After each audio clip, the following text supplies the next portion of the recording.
Sawubona mfundi, ngiyakwamukela ku-IsiZulu Lessons. I hope you are benefiting from these lessons. If you have any questions regarding this lesson that you are going to hear today, you may send your question or questions to tutoring@bonibooks.co.za.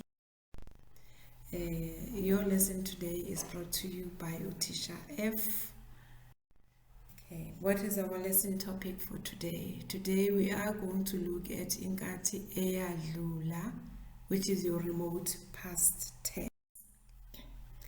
So what are we going to learn? Sizofundani about the remote past tense.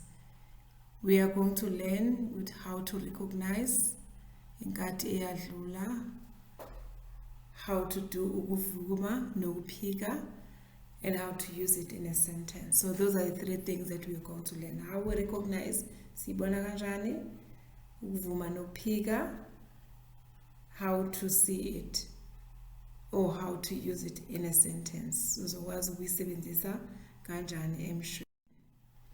Okay, sibona kanjani Inkathi Eyadlula. Okay, ake sibuke le misho. Let's look at this sentence.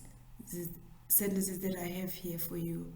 Abantwana bakhe bafunda eThekwini. Thina sasihlala nogogo eplazini. Ubaba wasebenza ePitoli. Mina ngahlala nobaba wami. Ikati laphuza amanzi. So I want you to pay attention to those parts of the noun, those parts of the verb that are written in red. Bafunda, sasihlala, wasebenza, ngahlala nobaba wami, laphuza ubisi. I want us to continue again to look at these other sentences that I have here.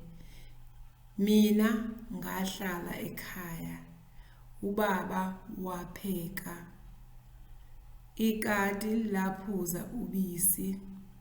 Isikole savala inyanga yonke, ukudla kwaphela. Uthisha wafundisa, izingane zadla amaswiti, umuthi wachitheka. I'm sure we've seen the pattern here. Now if we say mina, because normally when you say mina ngi, if it's a present tense, but if it is in the remote past, you would say ngahlala. Ubaba in the present tense, but if it's in remote past, you say ubaba wa. Okay. Ikati li, and then you say laphuza. Isikole si and sa. Ukudla ku kwa. Uthisha wa. Wafundisa. Izingane zadla. Because izingane zidla in the present tense, but in the remote past we say izingane zadla. Okay. Umuthi wachitheka. So you can see that they all have that a there.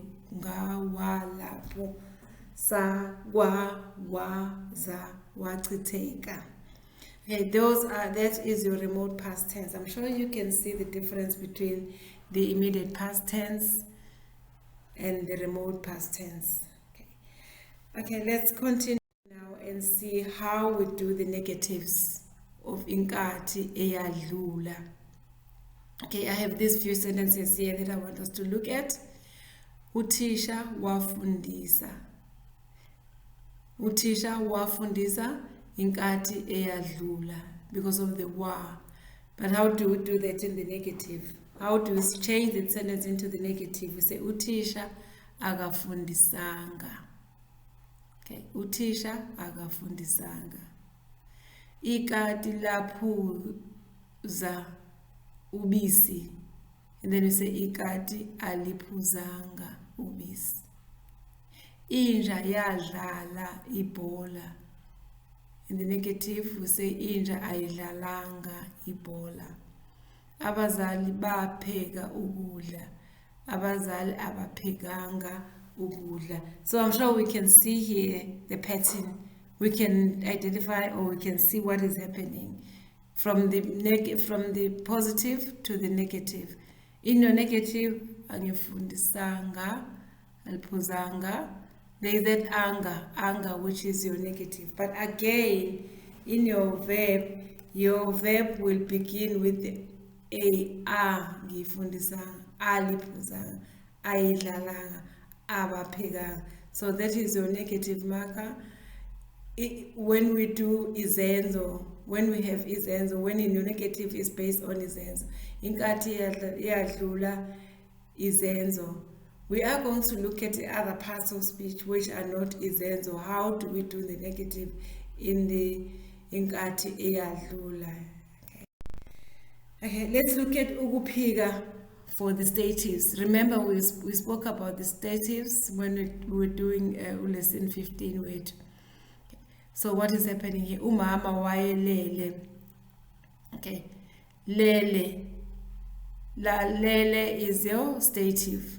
So how to say mom wasn't sleeping? We say umama wayengalele. Okay. Wayengalele. Wayelele, wayengalele. Mina ngangilambile. And we say mina ngingalambile. Okay, ngalambile. Okay. Tina sasikhathele, tina sasingakhathele. So you can see the pattern there. When it's the statives, we have that nga, which is your negative marker. Ngangihamba, ngangingahambi, ngangilambile, ngangingalambile, ngangingakhathele. Okay, that nga is your negative marker for your statives. And the next one for your non-verbs. So if it's not a verb, it's not a stative, what do we do? Okay, like let's look at these sentences. Ngangikhona esikoleni, meaning I was at school. But how do you say I wasn't at school? You say ngangingekho esikoleni. Okay. Wayemuhle uthisha wami. Okay. Wayemuhle is not a verb, it's not a stative. So it's a non-verb. Anything that is not a verb, this is how we do the negative. Wayemuhle uthisha wami. And you say wayengemuhle uthisha wami. Ukudla kwakumnandi. And you say ukudla kwakungenandi. So the negative marker for your non-verbs will be nge. So I'm sure you have seen now how we do the negatives for the verbs. And how do we do the negatives for the statives, and how we do the negatives for the non-verbs. So now we have looked at all the three, and the next thing I want you to do an exercise now kumsebenzi that I want to do. I want you to write these sentences. It says bhala lemisho ukhombise ukuphika. You're going to write these sentences in the negative. So as you do this exercise, please remember, look at what you're making. Is it a verb that you're negating? Is it a stative that you're negating? Or is it a non-verb? And then you think about what we have done now and make sure you apply it accordingly. Okay, I want you to take your time, do this exercise. This is just an exercise to test and see if you can remember what we've just learned. Don't just go back to your notes. Try to do it. Okay, once you're done, then you can move on to the next page or the next slide, which has got your answers, just to help you to see if you have done them correctly. Then if you're still struggling, you can still go back, listen to the lesson, and apply the rules accordingly. Ngiyabonga kakhulu. Thank you. Bye.